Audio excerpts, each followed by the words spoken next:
პროექტის ერთად ვაშენოთ კეთილსოფელის ფარგლებში დღეს ბათუმის საზაფხულო თეატრში საქველმოქმედო კონცერტი გაიმართა. ღონისძიებაში აჭარა შემოქმედი ქორეოგრაფიული და ფოლკლორული ანსამბლები, საესტრადო სტუდიები და ინდივიდუალური შემსრულებლები მონაწილეობდნენ.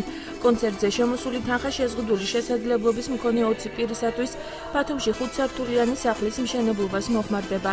პროექტი მომავალი წლის ბოლოსათვის უნდა დასრულდეს.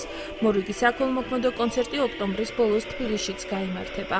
აჭარის სამთავრობო სახელმწიფო ანსამბლი დიდი სიამოვნებით მიიღებს ისევ ამ პროექტში მონაწილეობას და ჩვენთვის როგორც ახალგაზრდებისთვის სიკეთის კეთება პირველ რიგში არის ძალიან დიდი პრიორიტეტი და ასევე ძალიან მოხარულები ვართ რომ ესეთ პროექტებში მივიღებთ მონაწილეობას.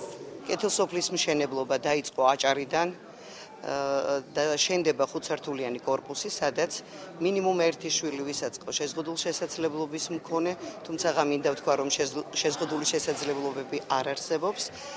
მშენებლობა დაწყებულია, მოიცავს 5 სართულს, სადაც 2015 წლის აგვისტოს თვეში ჩვენ მოგვეცემა საშუალება ადამიანების, კეთილი ადამიანების გვერდში დგომით, ერთსულოვნებით ერთად ავაშენოთ კეთილსოფელი.